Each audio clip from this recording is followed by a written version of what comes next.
I never thought I would give birth on the floor of a dungeon. But here I am, my body splitting open in the dark, my screams swallowed by stone walls that have witnessed 1,000 deaths, but never a birth. The contractions come in waves that steal my breath, each one a reminder that I am still alive despite everything they have done to break me.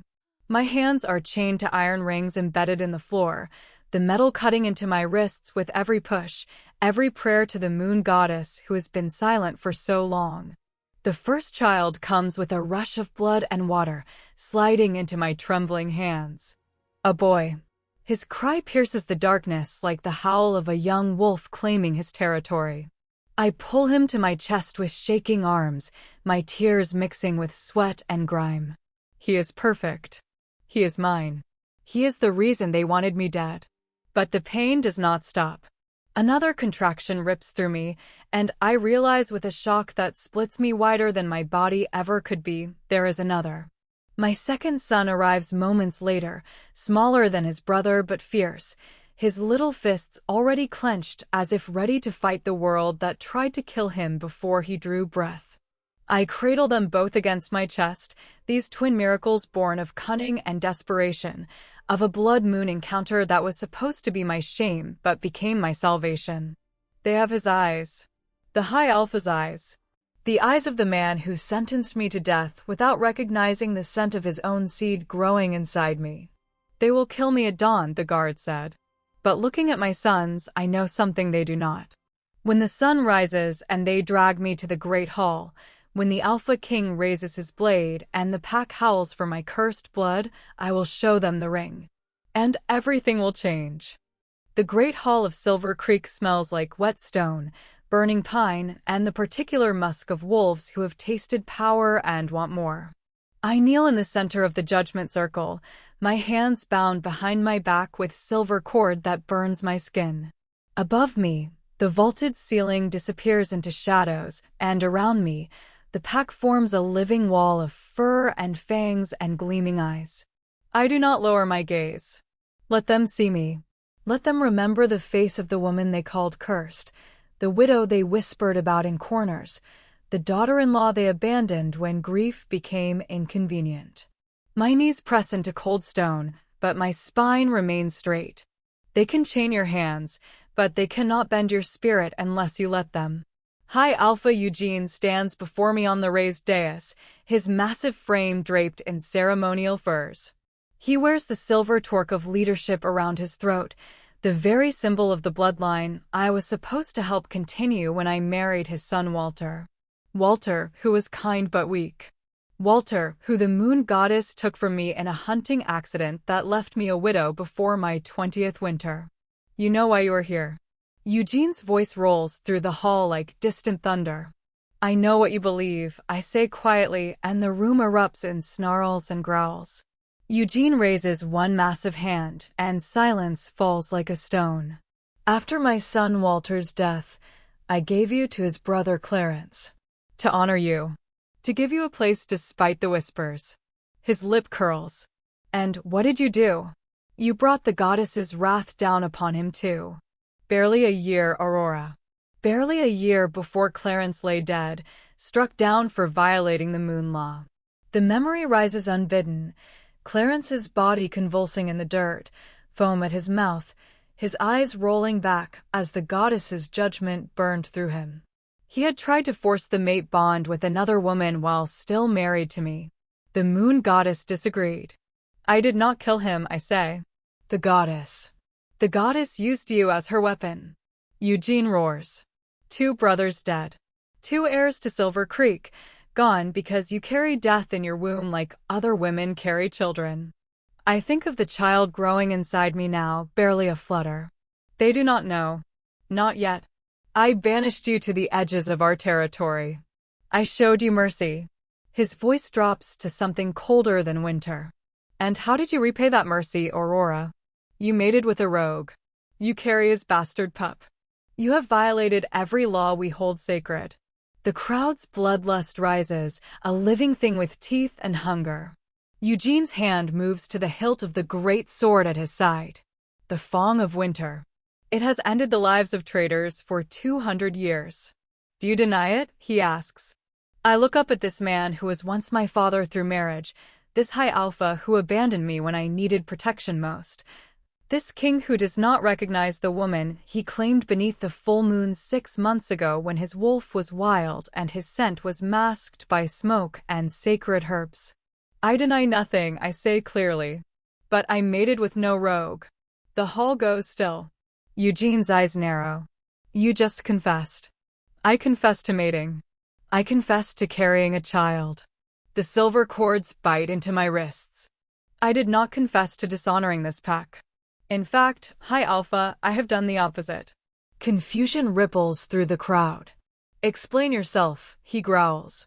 I let the silence build, the way I learned from watching him, how to command a room with stillness. Everything I have done for the survival of the Silver Creek bloodline. Everything I have endured has been in service to the pack that cast me out. Lies, someone shouts. Let her speak, Eugene snaps, but I can see doubt creeping into his expression. 6 months ago, during the festival of the blood moon, I learned that the High Alpha would be traveling to the shearing camps.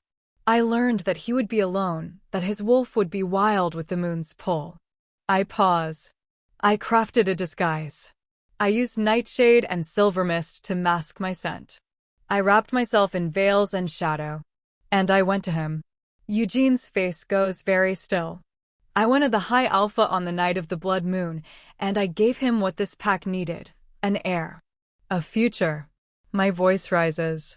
Because unlike the rest of you, I knew that time was running out. Eugene had not taken a mate since his wife died. Walter and Clarence were gone. Without intervention, the Silver Creek bloodline would end with him. The crowd erupts. Shouts of disbelief crash over me like waves. But I keep my eyes on Eugene, watching the color drain from his face, watching him remember. The clearing. The full moon. The woman whose face he never saw, but whose body fit against his like a missing piece. Lies, someone screams. Is it? I ask. Then let me offer proof. I shift my bound hands, and something falls from my sleeve onto the stone floor with a metallic clink. The pocket watch. Platinum, with the Silver Creek crest etched into its face. Eugene's watch, the one his father gave him, the one he never removes except. His hand moves to his waist, to the empty place where it should be. Another movement, and the walking cane slides from where I had it tucked against my leg. Carved oak, topped with a wolf's head made of silver and amber. The Alpha's ceremonial cane. Eugene's breath comes faster. And finally, I whisper, the ring. I let it fall into the circle of firelight between us, and the entire hall holds its breath. The signet ring of the High Alpha. Heavy gold, set with a moonstone the size of a knuckle. Every Alpha of Silver Creek has worn it for 300 years. It never leaves his hand except when a man's wolf is so lost in the claiming that he tears off every symbol of civilization. Eugene stares at the ring, then at the cane, then at the watch, then, finally, at me. It was you, he breathes. It was me, I confirm. And the child I carry is not a bastard. He is your son, your heir. The future of Silver Creek, conceived under the blessing of the blood moon. The silence that follows is absolute. Eugene's hand moves to his sword, then away. He is caught between rage and recognition, between shame and salvation. You tricked me, he says weakly. I saved you, I counter. I saved all of us. Would you rather I had let the line die? I did what needed to be done, what no one else had the courage to do. He stares at me for a long moment. The whole pack stares. And then, slowly, impossibly, the High Alpha of Silver Creek goes down on one knee before me. The crowd gasps. Cut her bonds, he orders quietly. Someone rushes forward, and the silver cords fall away. I can only stare at this man, this king, this wolf who sentenced me to death, and is now kneeling at my feet. Forgive me, Eugene says, his voice cracking. I did not know. I reach out and touch his bowed head. There is nothing to forgive. Only everything to build. He looks up at me. What do you need? Protection. Recognition. A place in this pack as the mother of the next Alpha. I pause. And time to bring your son into this world safely. Eugene rises and turns to face the assembled pack. Aurora of Silver Creek carries my heir. The child was conceived under the blood moon with my wolf's blessing. Any who question this, question me. He picks up the signet ring and slides it back onto his finger. She is under my protection. When my son is born, he will be raised as the prince he is. I stand slowly, my legs shaking, but my spirit soaring. I have won. Against impossible odds, against exile and execution, and the curse of being a woman the world wanted to forget, I have won. But as I look around the great hall, as I see the faces twisted with confusion and resentment, I know this is only the beginning. The real battle starts now. And I am ready. They buried Walter on a Tuesday, when the sky was the color of old bruises and the rain fell like the tears I could not shed in front of them. I stood at the edge of his grave wrapped in black wool that smelled of camphor and other widow's grief, watching as they lowered my husband into earth that was too wet, too cold, too eager to swallow him whole. The pack surrounded me in a circle of fur-lined cloaks and pitying eyes, their scents thick with discomfort and something else I would not name until much later, suspicion. Walter had been kind. That was the tragedy of it. In a pack built on dominance and teeth-bared hierarchy, he had chosen gentleness, had brushed his fingers through my hair at night, and told me stories of the old days when wolves and humans lived without the veil between worlds. He was not strong enough to be high alpha after Eugene, everyone knew that, but he was good. Good should have been enough to keep him alive. The hunting accident took him 3 days before our first anniversary. A misstep on the cliffs near the northern border, they said. His wolf form tumbling through empty air, the crack of bone on stone echoing through the forest like a gunshot. They brought him back on a litter woven from pine branches, his neck twisted at an angle that made my stomach turn, his eyes still open and fixed on a sky he could no longer see. I did not scream. I learned early that screaming only makes them uncomfortable, and uncomfortable wolves are dangerous wolves. Instead, I folded my grief into a small, hard stone and swallowed it down where it could burn in private.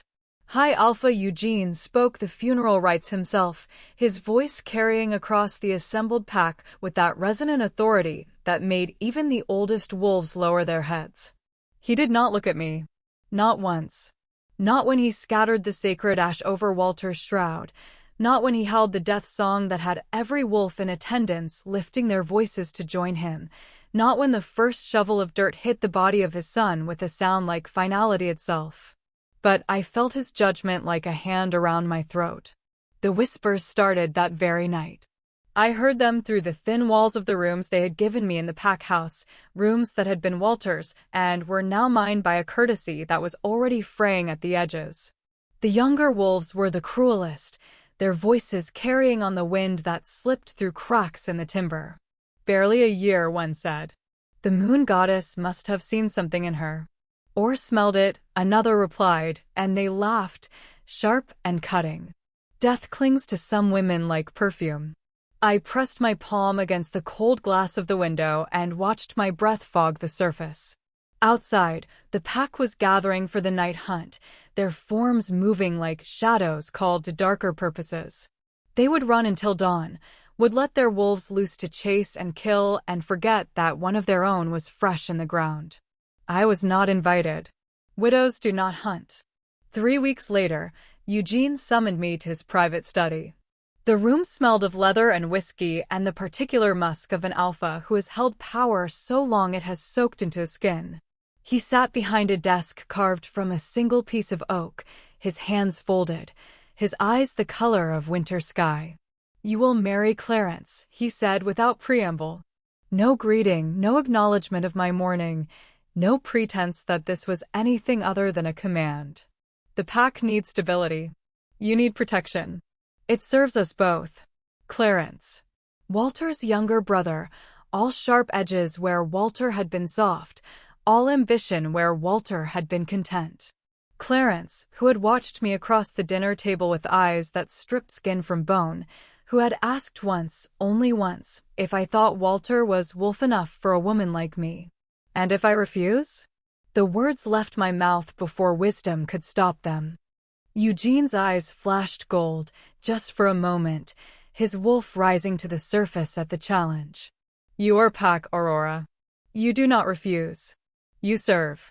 He leaned back in his chair, and the leather creaked like old bones settling. Unless you would prefer exile. I can arrange that as well. Exile meant death, and we both knew it. A she-wolf alone, without a pack's protection, was meat for rogues and worse things that prowled the spaces between territories. I had no family to return to, no other pack that would take in a widow, marked by whispers of curse and bad fortune. I lowered my eyes in a show of submission that tasted like ash on my tongue. When? I asked quietly. A month. To observe the mourning period. He stood, signaling the conversation's end. Clarence will treat you well, Aurora. Better than you deserve, some might say. The wedding happened on a gray morning that threatened snow. Clarence took my hand in front of the pack and spoke the old vows with a voice that rang hollow in my ears. When he kissed me, his lips were cold, and I smelled another woman's perfume clinging to his collar, sweet and cloying as rotted fruit. That night, in the marriage bed, he was rough in ways Walter never had been, his hands leaving bruises that bloomed purple against my pale skin. When I gasped, not in pleasure, but in pain, he smiled against my throat and whispered, "Your first husband was weak. I'll teach you what it means to be claimed by a real wolf." I closed my eyes and counted heartbeats until it was over. The whispers grew louder after that. 2 brothers, they said. First Walter, now Clarence takes his turn with the cursed one. How long before the goddess strikes again? Not long, as it turned out. Not long at all. I smelled her on him before I saw the evidence. 3 months into our marriage, Clarence came home reeking of jasmine and musk, a scent that was distinctly not mine, distinctly not pack. It clung to his skin like an accusation, sweet and foreign and deliberately applied. He did not even try to hide it. "You've been with someone," I said quietly, watching him strip off his shirt in our bedroom. The bruises he had left on my ribs the night before were still tender, still purple-green beneath my chemise. He laughed, the sound sharp as breaking glass. "And what will you do about it, little widow?" "Run to Eugene and tell him his son is not satisfied with cursed goods." He moved closer, his wolf rising to the surface until his eyes glowed amber in the lamplight. "You should be grateful I touch you at all. Most wolves won't go near a woman who's buried one husband already." The jasmine scent grew stronger, and I realized with cold clarity what he was telling me. Not just an affair. A bond. He was trying to forge a mate bond with another woman while still legally bound to me, while the moon goddess herself had witnessed our union and blessed it with her silver light. It was the gravest sin a wolf could commit. And he was doing it deliberately, flagrantly, as if daring the divine to strike him down. "The moon law," I started, but he cut me off with a snarl that rattled the windows. "The moon law is for wolves who care about such things. I am the high alpha son. I am untouchable." He grabbed my wrist hard enough to leave marks, pulling me close until I could feel his breath hot against my face. "You will say nothing. You will smile and play the dutiful wife, and when I am ready, I will put you aside for a woman who is not tainted by death." I should have stayed silent. Should have nodded and lowered my eyes and let him believe he had won. But something in me, some last shred of pride or fury or pure exhaustion, refused to bend.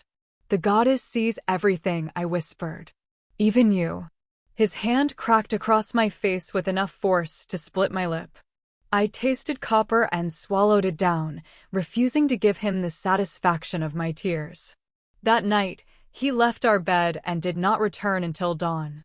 When he did, the jasmine scent was so thick I could barely breathe through it. He had completed the bond. I could see it in the way he moved, the satisfied curl of his mouth, the fresh claiming mark on his neck that definitely had not come from my teeth. The moon goddess noticed too.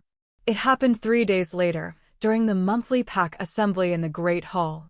Clarence stood beside Eugene on the dais, looking every inch the heir apparent he believed himself to be. I sat in the back with the other women, my split lips still healing, my wrists still bearing the shadow of his fingerprints. Eugene was mid-speech about border patrols when Clarence's body went rigid. His eyes rolled back, showing only white, and foam began to pour from his mouth in thick, bubbling streams. The scent of burning flesh filled the hall, not from any visible fire, but from inside him, as if his very blood had turned to acid. He fell to his knees, convulsing, his hands clawing at his throat. The claiming mark on his neck began to smoke, the skin blackening and peeling away like paper touched by flame. Around us, the pack recoiled, their wolves recognizing divine judgment when they saw it. Moon goddess, someone breathed, and then everyone was scrambling back, leaving Clarence alone in a circle of empty space as his body tore itself apart from the inside out. It took 4 minutes for him to die. I counted every second. When it was over, his corpse lay twisted on the stone floor, his face frozen in a scream, his eyes burned to empty sockets.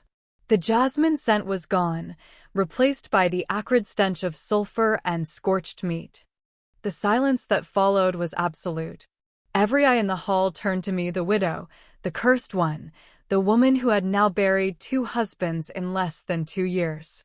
I felt their fear like a physical weight, pressing down on my shoulders until I could barely breathe. Eugene's voice cut through the shock like a blade. "Get her out of my sight." They dragged me from the hall before Clarence's body had even cooled. No trial, no testimony, no chance to speak in my own defense.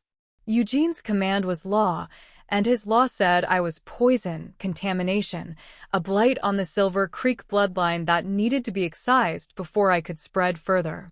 By nightfall, I stood at the edge of pack territory with nothing but the clothes on my back and a single bag of supplies they had grudgingly provided. The forest stretched before me, dark and endless, full of the howls of rogues and the screams of things that had no names. "You were banished from Silver Creek," the beta who had escorted me said, his voice carefully neutral. "Cross back into our territory, and you will be killed on sight. The High Alpha has spoken." He turned and walked away without looking back, his footsteps crunching through dead leaves until even that sound faded to nothing. I was alone.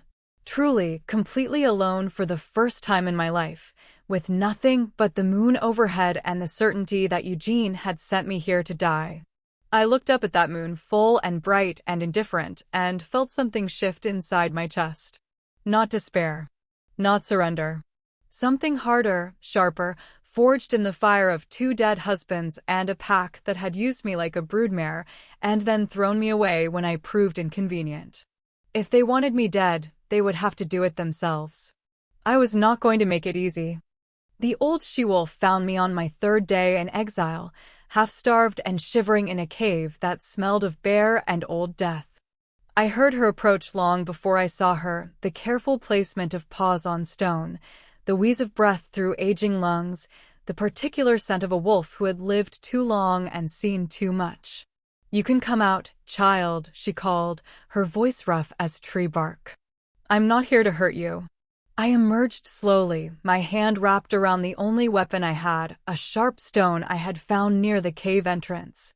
She stood in a shaft of moonlight, her fur more gray than black, her amber eyes milky with cataracts, but still shrewd.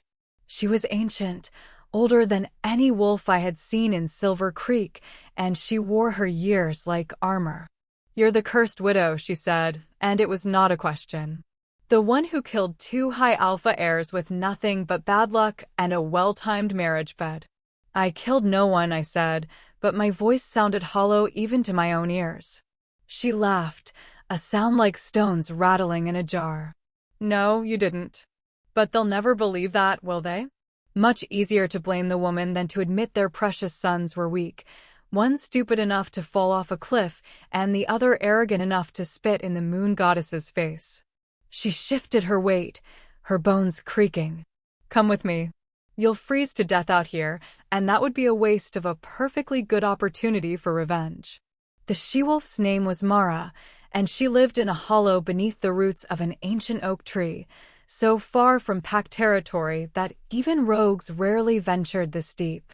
Her den was lined with herbs and animal skins and strange objects I could not name, bones carved with symbols, crystals that caught the light and threw it back in colors that should not exist, vials of liquids that smelled of earth and lightning and things long dead.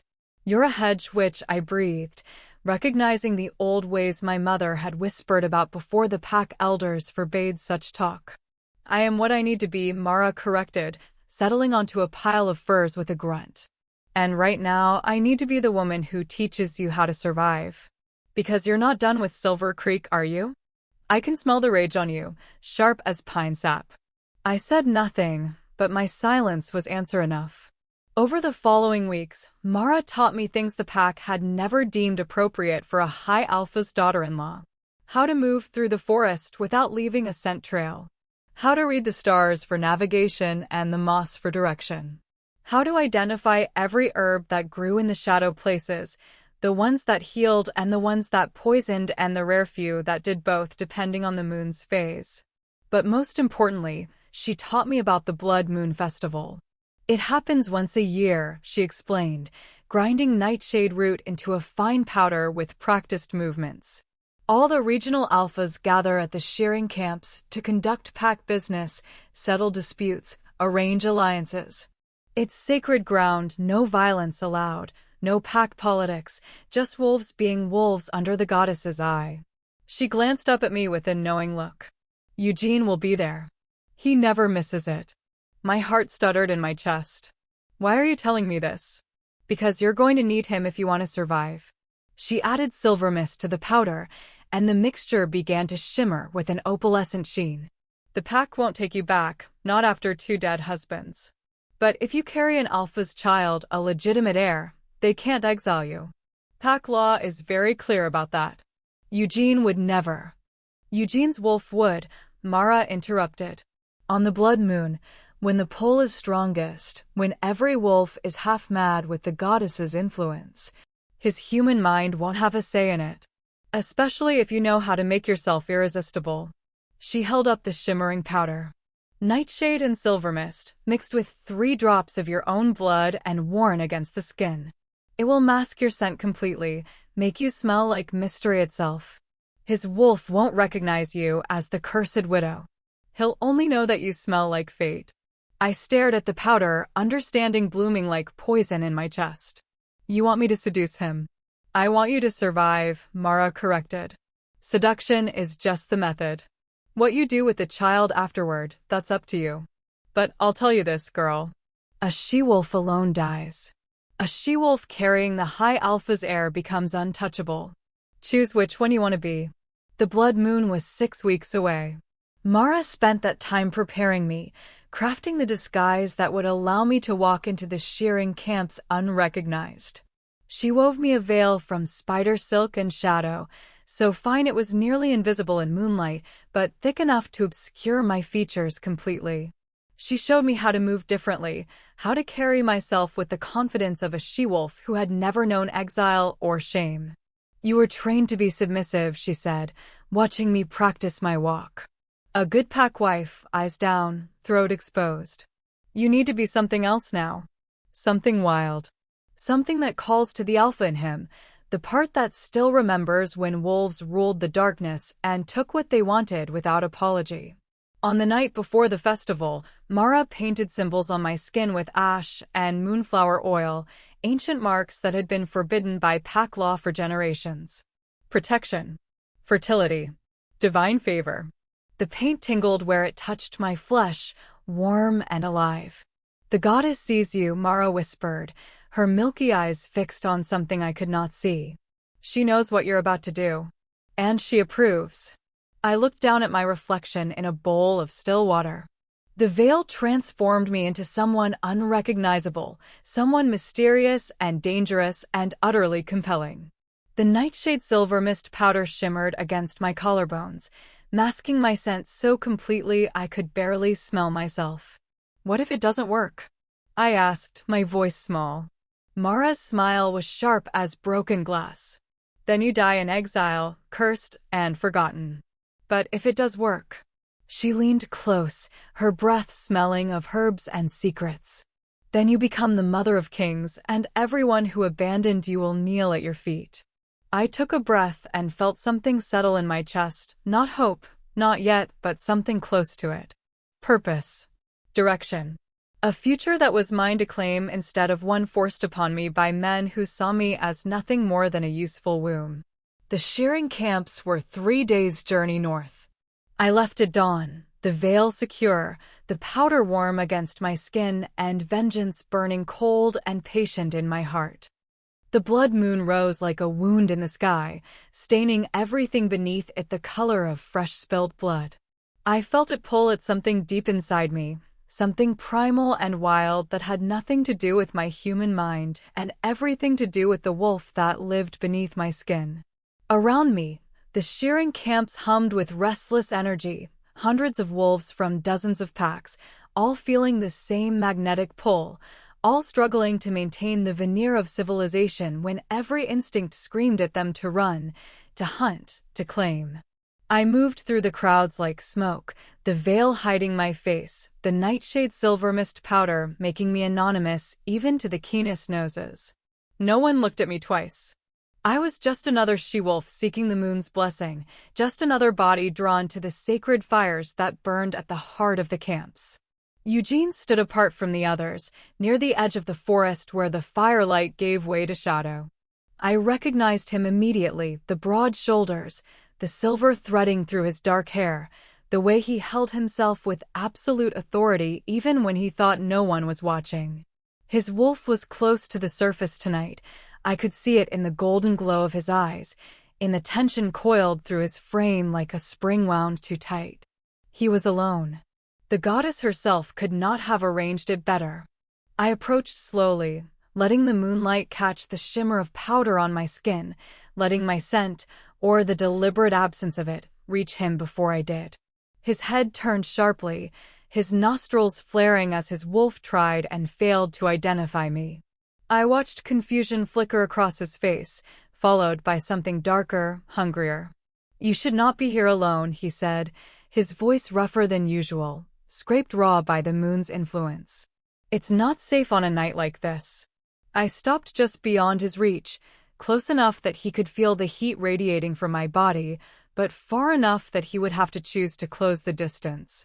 "Neither should you," I replied, pitching my voice lower, unfamiliar. "And yet here we are." His eyes tracked over me, trying to pierce the veil, trying to understand why his wolf was suddenly roaring in his chest with a need so fierce it bordered on pain. "I know every she-wolf in this territory," he said slowly. "But I don't know you. Perhaps that's why you want me." I took a step closer, and his breath caught. The powder was working exactly as Mara promised. I smelled like moonlight and mystery, like something forbidden and irresistible, like fate itself wearing flesh. He moved before his human mind could stop him, crossing the distance between us in a single fluid motion.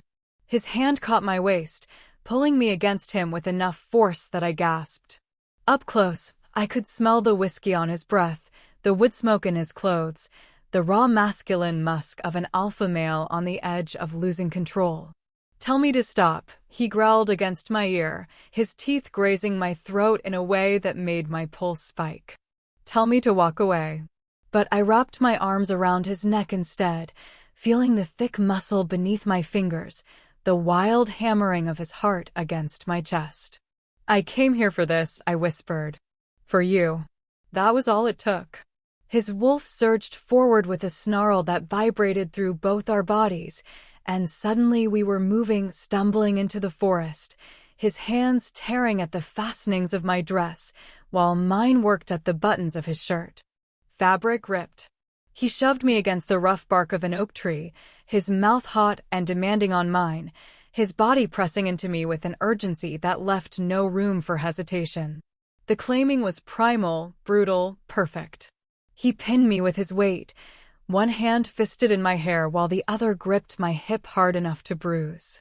When he entered me, I bit down on his shoulder to keep from crying out, tasting salt and skin and the coppery tang of blood where my teeth broke through. His wolf howled approval, recognizing the claiming mark even if the man did not. We moved together with the rhythm of the moon above us, all pretense of humanity stripped away until there was nothing but need and friction, and the ancient dance of male and female, alpha and willing mate. He growled words I could not understand into my neck, his hips driving into mine with a force that would have frightened me if I had not needed it just as desperately. When he finally shuddered and spilled inside me with a roar that echoed through the trees, I felt the exact moment his seed took root. The moon goddess whispered it to me in a language older than words. You are carrying his child. The bloodline is secured. Your plan has worked. Afterward, we lay tangled in the grass and his discarded clothes, his breathing still ragged, his arm heavy across my waist. The veil had come loose during our coupling, but I had managed to keep my face turned away, hidden in shadow. He nuzzled into my hair, his wolf sated and possessive in a way that would horrify him come morning. Stay, he murmured, already half asleep. Don't leave. But I could not stay. Could not let him see my face in the light, could not risk him recognizing the cursed widow he had banished to die. So I waited until his breathing deepened into sleep, until I was certain his wolf had surrendered to exhaustion. Then I moved. His clothes lay scattered around us like fallen leaves. I found the pocket watch first, platinum with the silver creek crest, still warm from his body heat. It slipped into my dress pocket without a sound. The ceremonial cane had fallen a few feet away, the wolf head handle gleaming in the moonlight. I wrapped it in my torn veil and secured it against my back. The ring was the hardest. It sat on his left hand, heavy gold catching the blood-red moonlight, the moonstone set into its face pulsing with an inner glow. I had to work it over his knuckle slowly, carefully, praying he would not wake. When it finally came free, I held it up to the light and felt the weight of what I had done settle into my bones. This ring had been worn by every high alpha of Silver Creek for 300 years. It was power made tangible, legacy forged in gold and stone. And now it was mine. Eugene stirred, his arm reaching for where I had been, and I froze. But he only mumbled something incoherent and rolled onto his side, still lost in sleep. I backed away slowly, gathering what remained of my clothes, my heart pounding so hard I was certain he would hear it. By the time I reached the edge of the forest, the blood moon was setting and the sky was beginning to pale with the promise of dawn. I looked back once, just once, at the high alpha sleeping alone in the grass, naked and vulnerable in a way he would never allow himself to be while conscious. Thank you, I whispered, though he could not hear me, for giving me the only weapon I needed to survive. Then I disappeared into the shadows, carrying his child, his tokens, and the future of Silver Creek hidden against my heart. The sickness started 2 weeks after the blood moon. I woke in Mara's den with my stomach churning, barely making it outside before I vomited into the underbrush. Once, twice, 3 times until there was nothing left but bile and the certain knowledge that my body was no longer entirely my own. It worked, Mara said from the doorway, her milky eyes somehow seeing everything that mattered. The child has taken root. I wiped my mouth with the back of my hand, tasting acid and triumph in equal measure. How can you be sure? It's too early. Wolf pregnancies move faster than human ones, especially when the sire is a high alpha. She handed me a cup of water infused with ginger root. Drink. The sickness will pass in a few weeks, but until then, you'll need to keep your strength up. You're eating for a future king now. The word sent a shiver through me. King. Not just a child, not just an heir, but the next ruler of Silver Creek. Growing inside me, formed from deception and desperation, and one night of primal coupling under a blood-red moon. I pressed my hand to my still flat stomach and felt nothing, no movement, no presence, but I knew. Deep in my bones, in the place where my wolf lived, I knew he was there. Mara taught me how to hide the pregnancy scent for as long as possible. More nightshade powder, worn daily. Herbs that masked the hormonal changes that would otherwise announce my condition to any wolf who came close enough. But she warned me it would not last forever.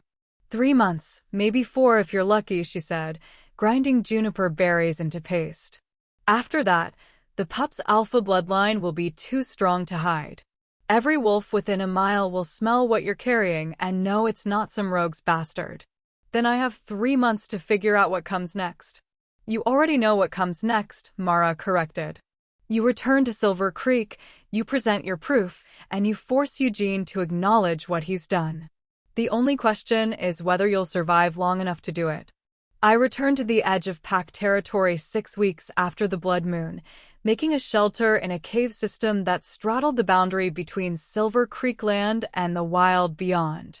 Close enough to be found when the time was right, far enough that patrols would not stumble across me by accident.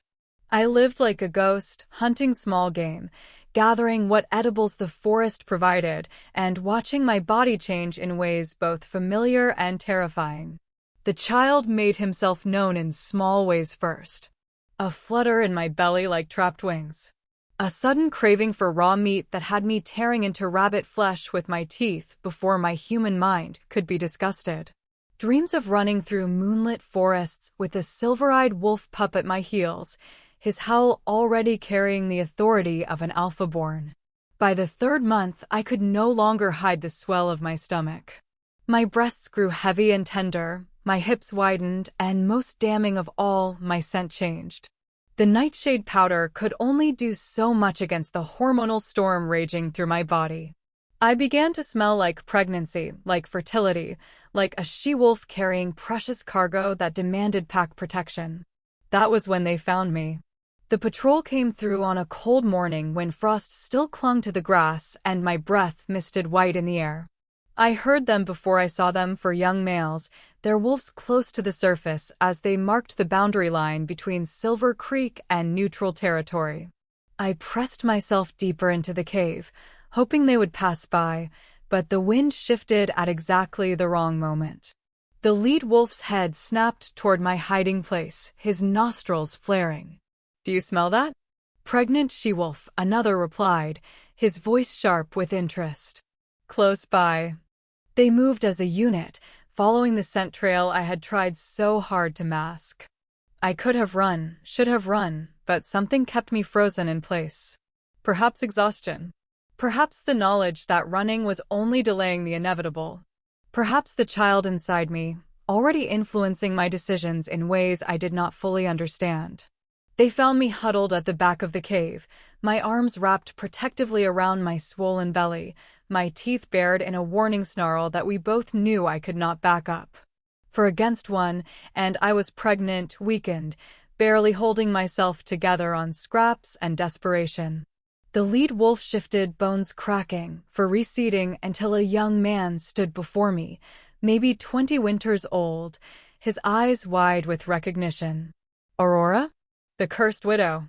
I said nothing, but my silence was confirmation enough.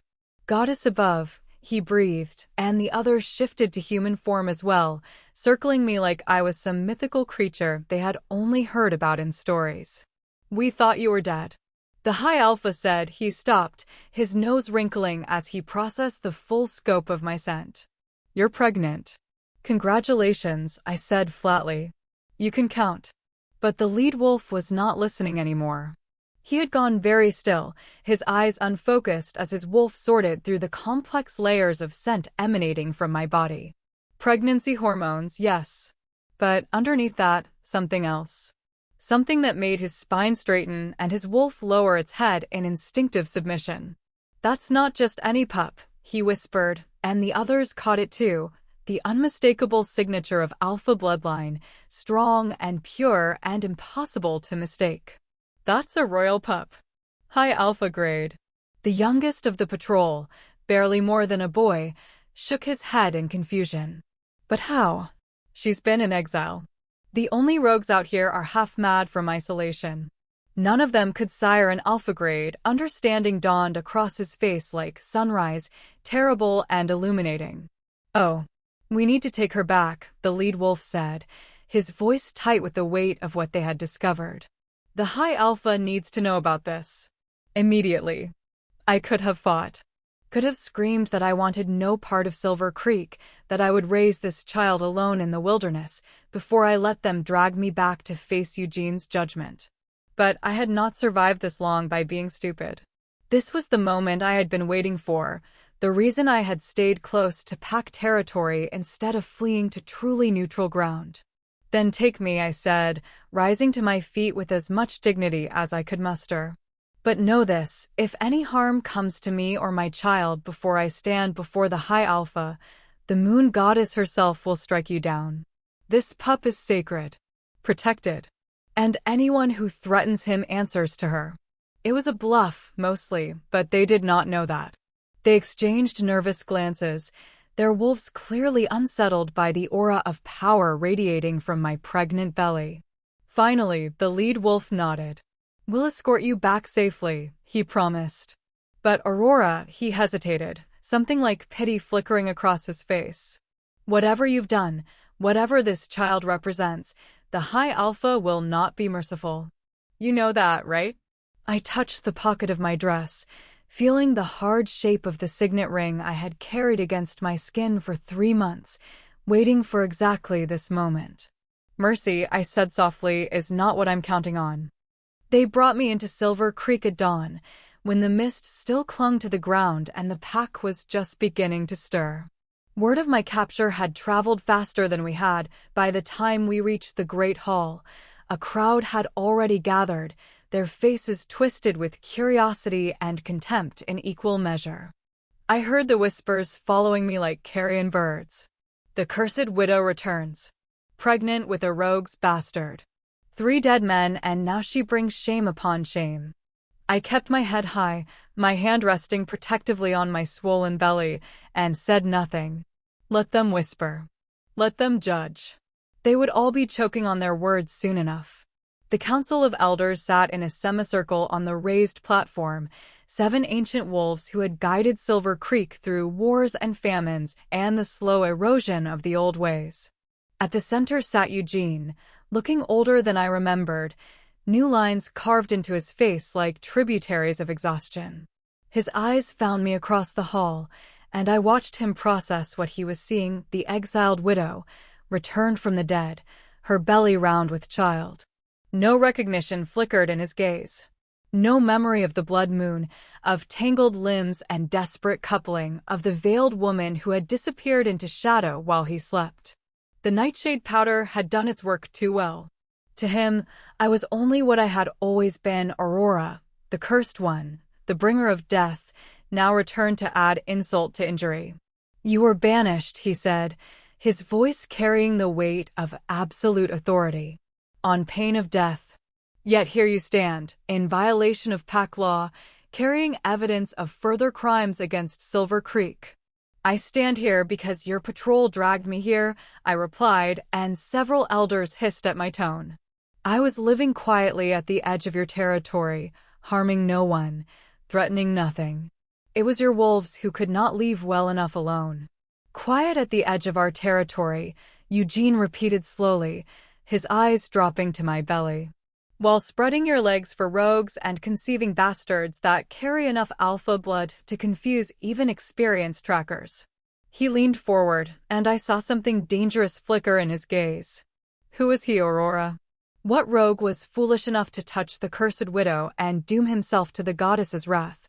The hall fell silent, waiting for my answer. I could feel the weight of their anticipation, their hunger for scandal, their need to have their worst assumptions confirmed. This was the moment to be careful, to play the victim, to lower my eyes and beg for mercy. But I had not survived 3 months in exile by being meek. "I mated with no rogue," I said clearly, letting my voice carry to every corner of the hall.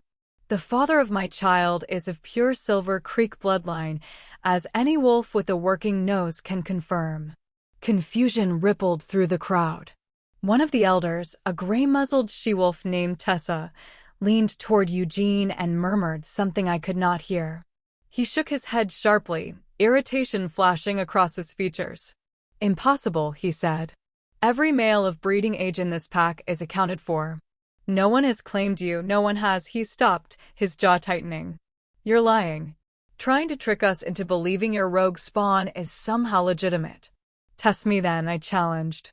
Bring every alpha male in Silver Creek before me and let their wolves judge whether this child carries their blood. Let them scent what I carry and tell you whether I'm lying. Eugene's eyes narrowed, but I could see the calculation behind them. He knew what I was suggesting, a formal blood trial, ancient and binding. If I was lying, if the child was truly a rogue's bastard, the alpha wolves would know immediately. Their wolves would reject the scent, would snarl and turn away from the contamination. But if I was telling the truth, you would submit to a blood trial? Tessa asked, her voice sharp with interest. Knowing that if you're found to be lying, the sentence is immediate execution? No appeals, no mercy, just death? I met her gaze steadily. I would. Because I have nothing to hide and everything to prove.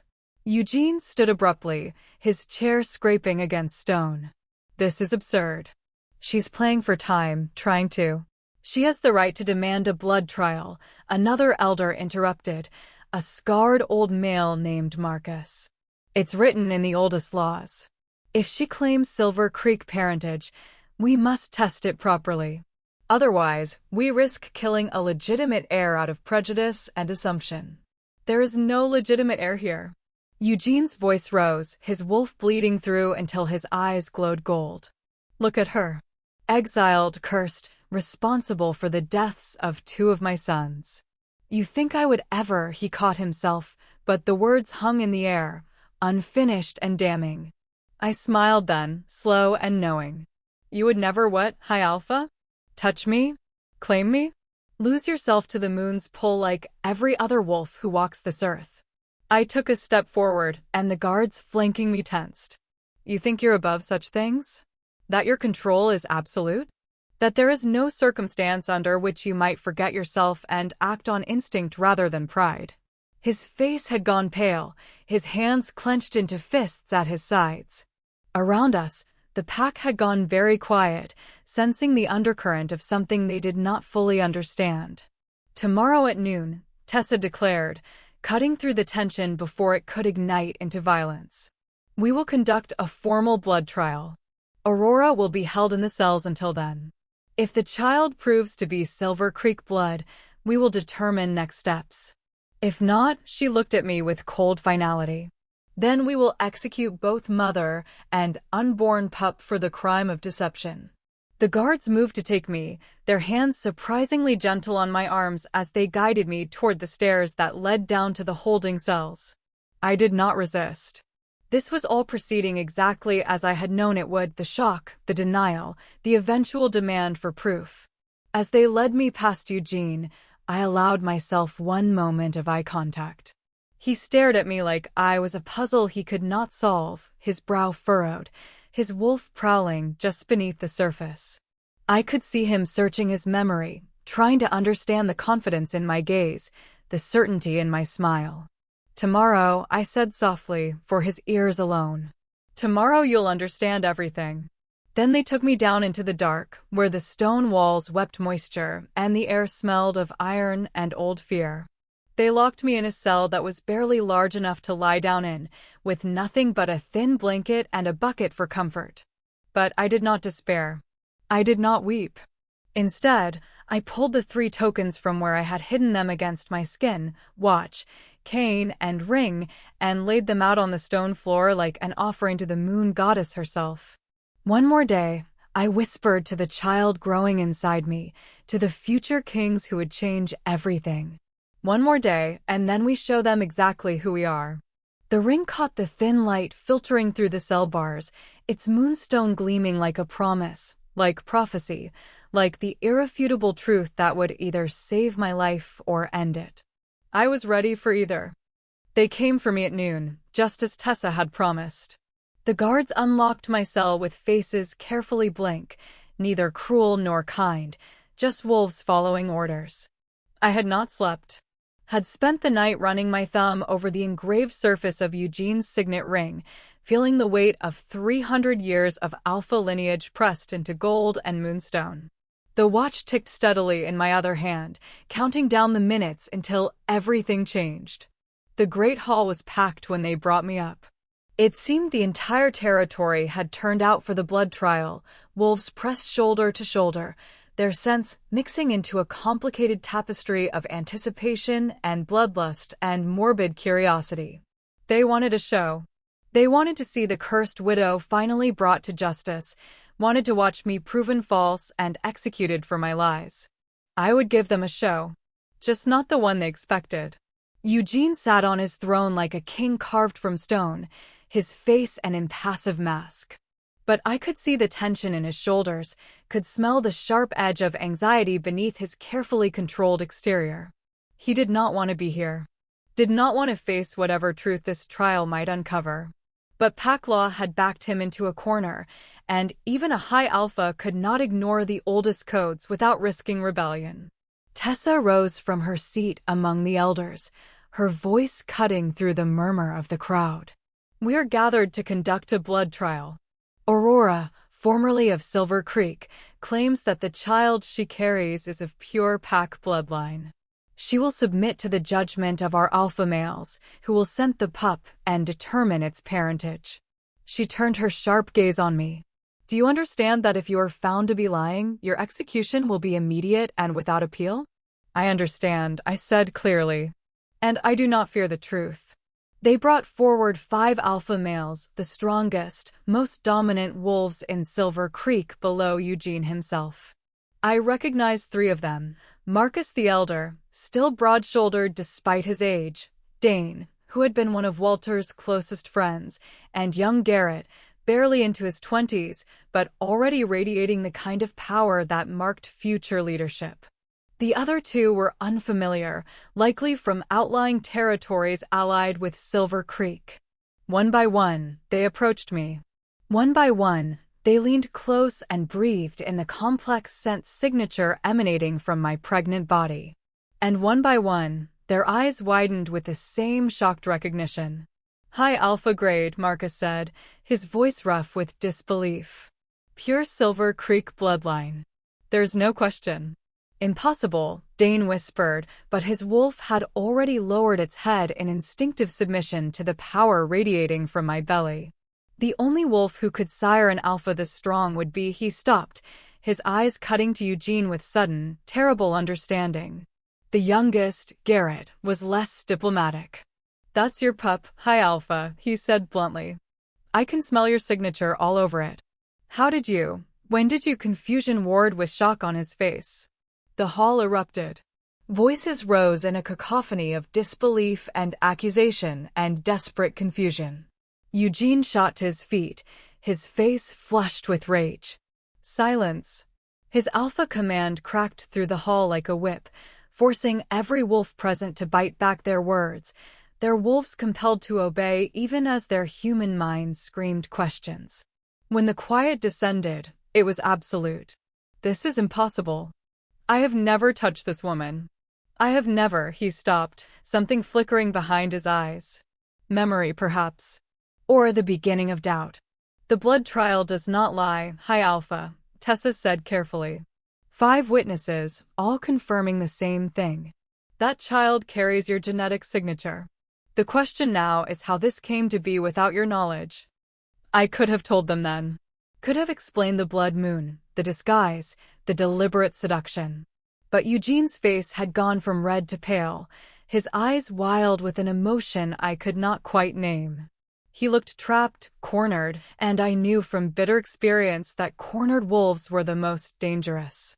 Witchcraft, he said suddenly.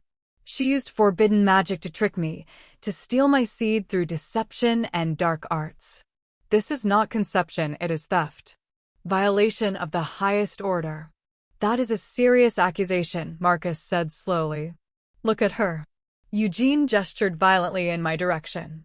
2 husbands dead, both struck down by the moon goddess herself. Exiled to the wilderness, she should have died. Instead, she returns pregnant with a child that should not exist, using methods that no honorable she-wolf would employ. She is cursed, contaminated, and now she has contaminated the bloodline itself with her presence. The crowd began to murmur again, uncertainty rippling through them like wind over water. I could feel the tide shifting, could see how easily he was spinning this narrative, making himself the victim, making me the predator who had violated him rather than the desperate woman who had done what was necessary to survive. If what you say is true, Tessa said carefully, then the child is still legitimate. Still your heir. The methods of conception do not change bloodline. The child is tainted, Eugene snarled. Born of deception and dark magic, carried by a woman who has brought nothing but death to this pack. I will not acknowledge it. I will not allow this corruption to continue. He turned to face me fully, and in his eyes I saw something that made my blood run cold, absolute conviction. He had convinced himself. Had rewritten the memory of the blood moon into something he could live with, something that made him the victim instead of a willing participant. Aurora of Silver Creek, he said, his voice formal and final, you are guilty of witchcraft, of defiling the Alpha bloodline through forbidden means, and of returning from exile in violation of your banishment. You and the abomination you carry are sentenced to death. The execution will be carried out at dawn. The words landed like stones in still water. I heard gasps from the crowd, heard someone cry out in protest, heard Tessa begin to object before Eugene cut her off with a slashing gesture. This is my decision as High Alpha, he said. My bloodline, my choice. The law gives me that right. He was correct, technically. In matters concerning the Alpha Zone lineage, his word was absolute. The elders could advise, could protest, but they could not override him. Not without triggering a challenge for leadership, and no one in this hall was strong enough or stupid enough to challenge Eugene. Except me. You would kill your own child? I asked softly, and the hall fell silent once more. You would end the bloodline you claim to be protecting? You would let pride and fear drive you to murder the only heir you will ever have? I took a step forward, and the guards tensed, but did not stop me. Look at me, Eugene. Look at me and tell me you don't remember. Something cracked in his expression, just for a moment. Uncertainty. The ghost of a memory he could not quite grasp. I remember nothing, he said, but his voice wavered. And tomorrow at dawn, there will be nothing left to remember. Take her away. The guards moved to obey, but I was not finished. Not yet. Tomorrow at dawn, I agreed, you will have a choice. Execute me and murder your only heir, or acknowledge the truth and let the future live. I smiled, cold and certain. Choose wisely, High Alpha. The moon goddess is watching. They dragged me back to the cells, back into the darkness that smelled of despair and old death. But I was not afraid. I had seen the crack in Eugene's armor, the moment when doubt had flickered across his face. Tomorrow, I would widen that crack into a chasm. Tomorrow, I would show him proof that not even his pride could deny. Tomorrow, everything would change. Dawn came cold and colorless, the sky the shade of old pewter. They brought me up from the cells to the courtyard where executions had been carried out for 300 years, where the stones were stained dark with the blood of traitors and oathbreakers and those who had dared to challenge the Alpha's authority. The entire pack had assembled, forming a circle around the execution block, their breath misting in the freezing air. I walked to my death with my head high and the 3 tokens hidden against my skin, watch tucked into my bodice, cane strapped along my spine beneath my dress, ring on a cord around my neck, hanging between my breasts where it rested against my racing heart. My hands were bound in front of me with silver cord that burned my wrists, but I welcomed the pain. It kept me sharp, focused, ready for what came next. Eugene stood beside the execution block in full ceremonial regalia, the fang of winter gleaming in his hands. The sword was massive, requiring both hands to wield, its blade etched with runes that were supposed to carry the souls of the executed directly to the moon goddess for final judgment. He would not meet my eyes. Had not looked at me directly since the guards had led me out, as if I had already ceased to exist in his world. Tessa read the charges in a voice that carried across the silent crowd. Witchcraft. Deception. Violation of banishment. Contamination of the Alpha bloodline. Each word was a nail in a coffin that had been built long before this morning, constructed from fear and pride and the desperate need to believe I was the monster instead of him. "Do you have any final words?" Tessa asked when she had finished, her tone formal but not unkind. "I do," I said, and my voice did not shake. "But first, I would like to return some property that does not belong to me." Confusion rippled through the crowd. Eugene's eyes finally snapped to my face, wary and suspicious. I turned to one of the guards. "Remove my bonds. I cannot reach what I need to show with my hands tied." "Absolutely not," Eugene said immediately. "I am bound by silver and surrounded by 200 wolves," I replied calmly. "Where exactly do you think I will run? Let me speak my piece, and then you can take my head with a clean conscience." The words hung in the cold air. Tessa exchanged a glance with Marcus, then nodded to the guard. "Remove the cords. But be ready." The silver fell away, and I rubbed my burned wrists, buying myself a moment to steady my breathing. This was it. The moment everything I had suffered and planned and endured had been leading toward. I reached into my bodice slowly, watching Eugene's hand tighten on the sword hilt, and withdrew the pocket watch. It caught the weak morning light, platinum gleaming, the silver creek crest clearly visible even from a distance. I held it up for everyone to see. "This belongs to you, High Alpha," I said clearly. "Your father gave it to you on your 18th birthday. You wear it always, or so you did until the night of the blood moon 6 months ago, when you removed it along with everything else before you claimed me in the forest near the shearing camps." Eugene's face went white. The crowd erupted in shocked whispers, but I was not finished. I reached behind me, working the cane free from where it had been hidden, and held it aloft. The wolf head handle caught the light, amber eyes seeming to glow with inner fire. "This is your ceremonial cane, used only during the holiest of pack rituals. You had it with you that night because you had presided over the blood moon blessing earlier in the evening. You set it aside when your wolf took over, and you forgot to retrieve it before you fell asleep." "She's lying," Eugene said, but his voice had lost its certainty. His eyes were fixed on the cane, recognition and horror dawning in equal measure.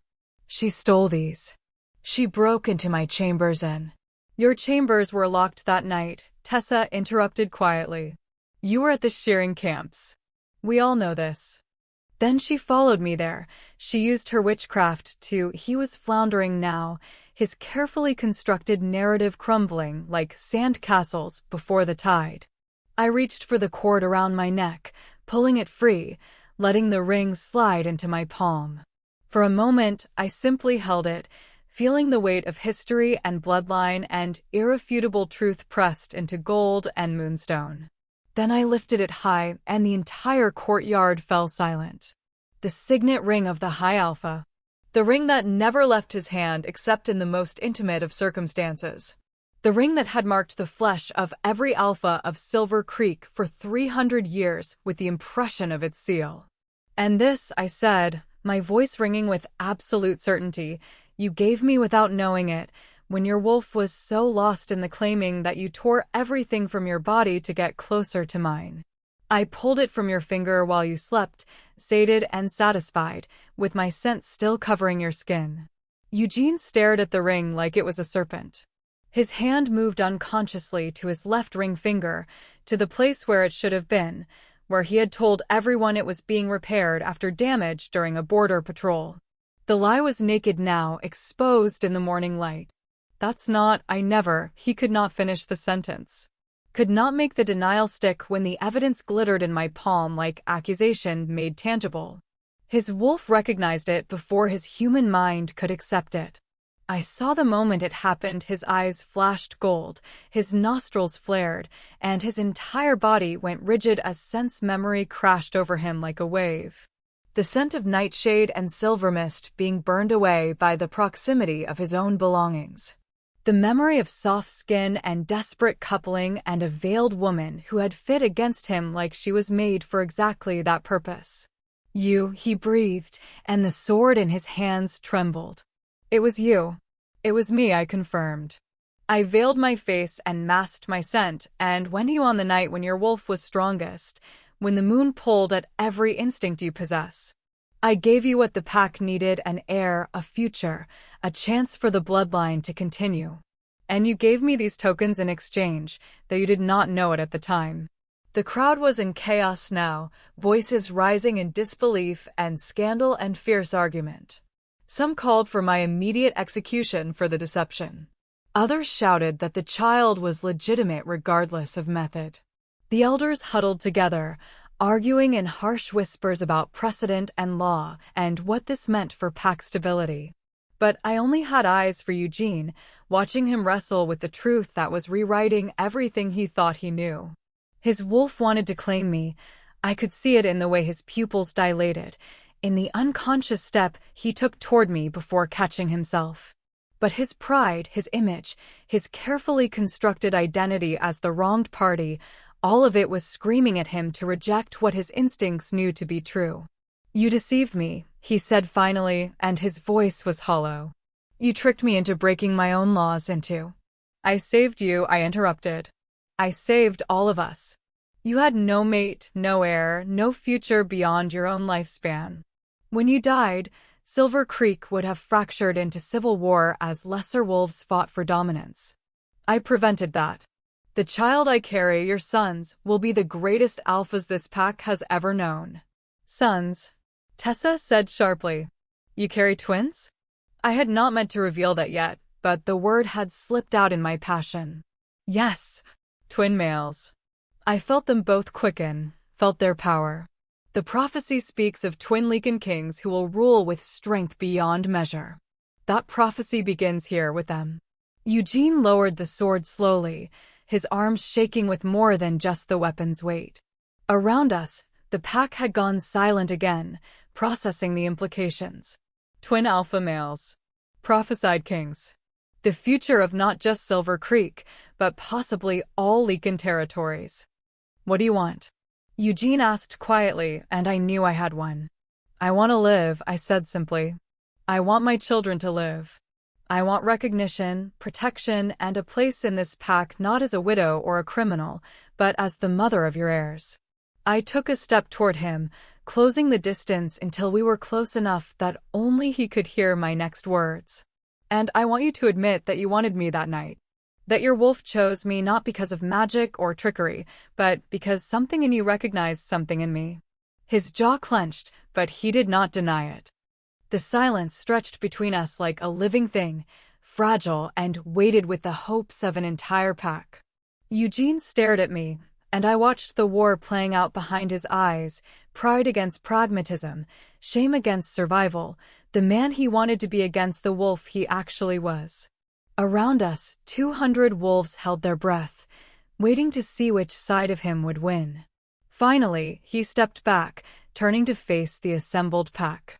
The fang of winter hung loose in his grip now, its point dragging against the blood-stained stone. When he spoke, his voice was raw, stripped of the commanding authority that usually made lesser wolves lower their heads. "I have been a fool," he said, and the admission sent a ripple of shock through the crowd. High alphas did not confess weakness, did not admit error, did not bare their throats to judgment. I have let pride and fear blind me to the truth that was standing before me all along. Tessa took a step forward, her expression carefully neutral. "High Alpha, you don't need to." "I do," he interrupted, his eyes never leaving mine. "This pack deserves to know what kind of leader they follow. What kind of man sentences his own children to death rather than admit he was wrong." He drew a shuddering breath. Aurora came to me on the blood moon. I did not recognize her because she had taken great care to disguise herself, but my wolf knew. My wolf chose her, claimed her, marked her as thoroughly as any mate bond could accomplish.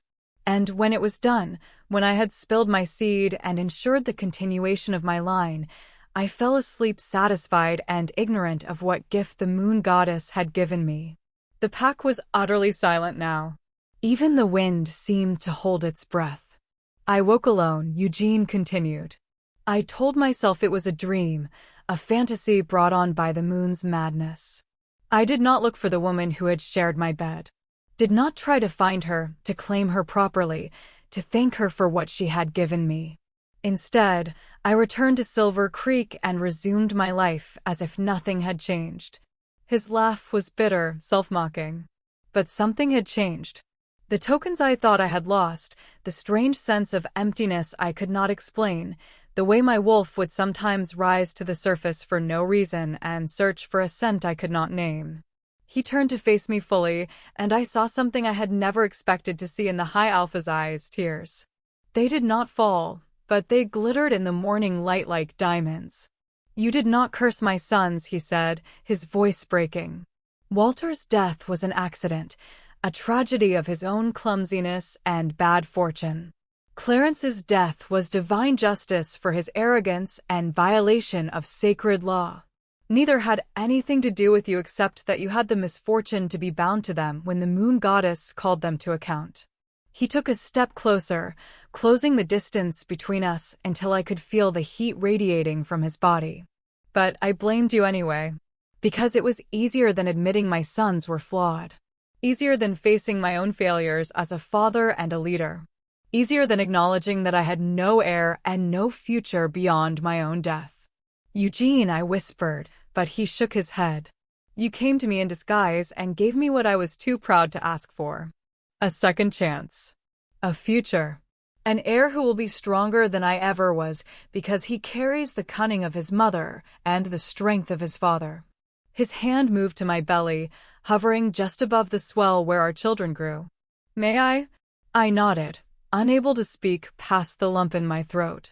His palm settled against me, warm and gentle, and I felt the moment the twins responded to his touch, a flutter, a kick, a recognition that sang through all three of us like a completed circuit. Eugene's breath caught. "Two," he said wonderingly. "I feel 2 heartbeats. Twin sons," I confirmed. "Arthur and William." The prophecy made flesh. Something broke in him then. The last wall of pride and denial crumbled, and the High Alpha of Silver Creek went down on both knees before me, his head bowed, his hand still pressed to my belly as if anchoring himself to this new reality. The pack gasped. No one knelt to anyone except in the most sacred of ceremonies, and never, ever did an alpha bow to a she-wolf who was not his acknowledged mate. But Eugene knelt, and when he lifted his face to mine, I saw something I had never dared hope for: respect. Not just acceptance, not just tolerance, but genuine respect for what I had done and who I was. "Forgive me," he said, his voice carrying to every corner of the courtyard. "For my blindness, for my cruelty, for almost murdering the future of Silver Creek because I was too stubborn to see the gift the goddess had given me. You did not curse this bloodline, Aurora. You saved it.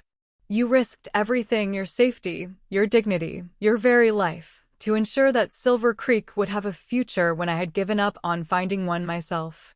I reached down and touched his bowed head, my fingers threading through his silver-streaked hair. "I forgive you," I said softly.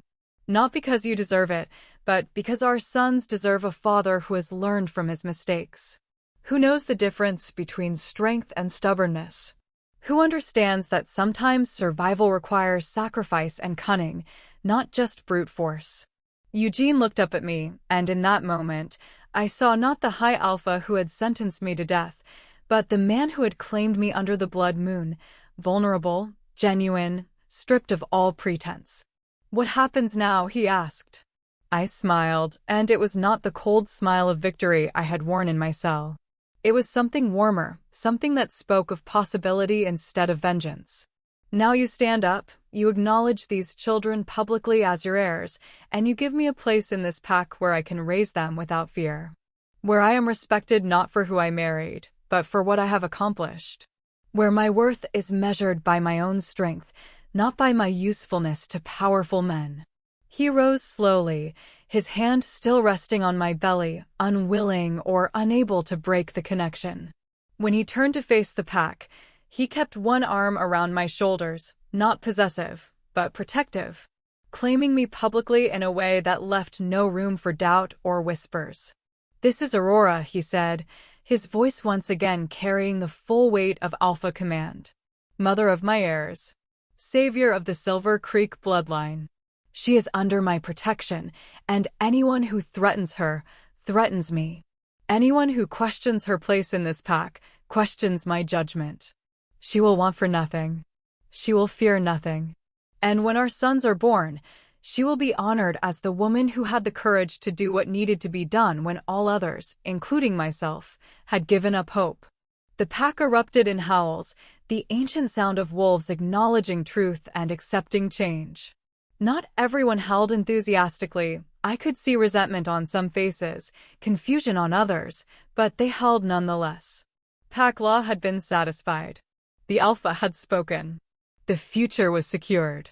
Eugene turned to me, his eyes searching mine for something I was only beginning to understand. "I want to know you," he said quietly, for my ears alone. Not as the veiled stranger in the forest, not as the condemned prisoner, but as Aurora. The woman clever enough to save us all. "Will you let me?" I looked at this man who had been my executioner and was now my savior, who had sentenced my death and then knelt at my feet. The future stretched before us, complicated and uncertain and full of possibility. "Yes," I said finally, "but on my terms. As equals, not as alpha and subject." His smile was slow and genuine. I would expect nothing less. The labor began 3 months later, on a night when the moon hung full and heavy in the sky, as if the goddess herself was leaning close to witness what was about to unfold. I had been given chambers in the heart of the pack house, not the widow's quarters I had occupied before, but rooms that had once belonged to Eugene's late mate, filled with windows that let in light and air that smelled of pine and possibility instead of grief and confinement. Eugene paced outside my door like a caged wolf, his anxiety so thick I could smell it even through the waves of pain that were tearing me open from the inside out. Mara was with me, her gnarled hands surprisingly gentle as she pressed cool cloths to my forehead and murmured encouragement in the old language that predated pack law and civilization itself. "They're strong," she said, her milky eyes seeing something beyond the physical realm. "I can feel their power already, pushing to enter this world. They will not wait long." She was right. The twins came fast and fierce, as if they had been impatient with the confines of my womb and were eager to claim their birthright. Arthur arrived first, his cry splitting the night like a declaration of war. He was perfect, 10 fingers, 10 toes, a shock of dark hair already thick on his head. Mara placed him on my chest, and I felt his tiny heart hammering against mine, felt the warmth of new life and infinite possibility. "One more," Mara said, and then the pain doubled, redoubled, until I was certain I would split completely in half.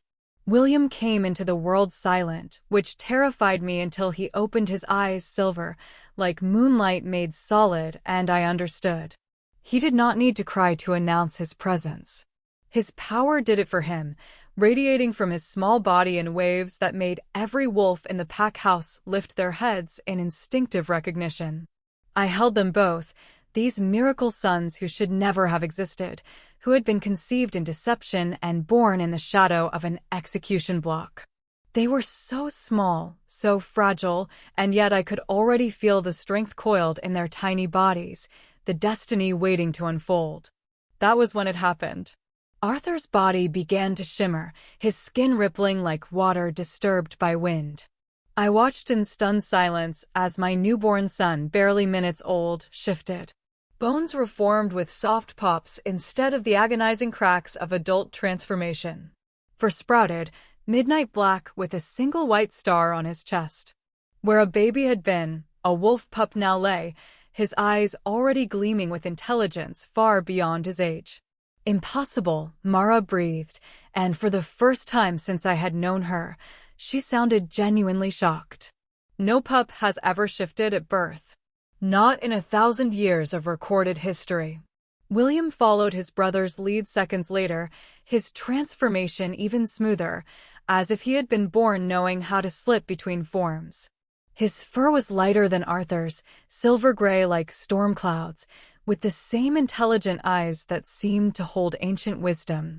Eugene burst through the door, pack law and propriety forgotten in his desperation to see his sons. He stopped dead at the threshold, staring at the two wolf pups nestled against my chest, his face cycling through shock, disbelief, and finally, awe. "The prophecy," he whispered, dropping to his knees beside the bed. The twin kings who would be born with the power of the ancients already flowing through their veins. "I thought it was just a story, of a myth to give us hope in dark times." "All myths have roots in truth," Mara said, gathering her herbs and tools. "These boys are not just your heirs, Eugene. They're the beginning of something that will reshape the Leaken world." Aurora's courage, her willingness to risk everything, to be called cursed and condemned and marked for death, has birthed the greatest dynasty our kind will ever know. The pups shifted back to human form, curling against my warmth, already asleep after the exhaustion of birth and transformation. I looked at Eugene, saw the tears streaming down his face, saw him truly understanding for the first time the magnitude of what I had done, what we had created together. "Thank you," he said, his voice breaking. "For not giving up. For fighting. For surviving when I did everything in my power to destroy you. Thank you for being stronger than my pride, wiser than my fear, more courageous than I ever was." I reached out and took his hand, pulling him close until he sat on the edge of the bed, his fingers gentle as they traced the curve of Arthur's tiny cheek. "We are not finished yet," I said softly. "Birthing them was only the beginning. Now we have to raise them to be worthy of their destiny. To be kings who rule with both strength and wisdom. Who understand that power without compassion is tyranny, and compassion without power is weakness." Eugene leaned forward and pressed his forehead to mine, the traditional gesture of wolves acknowledging their deepest bonds. "Teach me," he murmured. "Teach me to be the father they deserve. The partner you deserve. I have been High Alpha for 30 years, but I know nothing about being a man worthy of this family." "Then we will learn together," I replied, and felt something shift between us, not love, not yet, but the foundation upon which love might eventually be built. Respect. Trust. The recognition of equals who had been forged in fire and emerged stronger for it. In the years that followed, the story of the cursed widow and the twin kings would spread across every Leaken territory, growing into legend. They would speak of Aurora, who had buried 2 husbands and been marked for death, but refused to accept the fate others had written for her. They would speak of how she had disguised herself and seduced the High Alpha under the blood moon, how she had stolen his tokens and carried them to her own execution, how she had revealed the truth and brought the most powerful wolf in Silver Creek to his knees. They would speak of Arthur and William, the twin kings who shifted at birth and grew into leaders of unparalleled strength and wisdom, who expanded Silver Creek's territory until it encompassed half the known Leaken world, who ruled not through fear and domination, but through the perfect balance of power and justice they had learned from watching their mother transform from victim to queen. But on that night, in those quiet hours before dawn, we were just a family. Imperfect, complicated, born from desperation and deception, but real nonetheless. Eugene held William while I cradled Arthur, and together we watched our sons sleep, these tiny beings who carried the weight of prophecy in their fragile bodies. "What do we tell them?" Eugene asked quietly, "when they are old enough to ask how they came to be?" I smiled, thinking of the girl I had been, the cursed widow, the exile, the woman everyone had written off as a bringer of death. Thinking of the woman I had become, the strategist, the survivor, the mother of kings. "We tell them the truth," I said. "That sometimes the greatest love stories begin not with romance, but with a woman who refused to die quietly. That sometimes saving the world requires courage that looks like deception, sacrifice that looks like seduction, and strength that the world mistakes for curse. We tell them that their mother was called many things cursed, contaminated, condemned, but that none of those words were true. The only word that mattered was the one she claimed for herself, survivor." Eugene kissed my forehead, gentle and reverent. "And Queen," he added softly. "Don't forget Queen." I looked down at my sons, at the future sleeping in my arms, and felt the last piece of bitterness dissolve from my heart. The road had been brutal, the cost had been high, but I had won. Not just survival, not just vindication, but something far more precious, the chance to write my own story, to define my own worth, to build a legacy that would outlive every whisper and accusation that had ever been spoken against me. The cursed widow was dead. Long live the Queen of Silver Creek. Long live the mother of the twin Leakin Kings. Long live Aurora.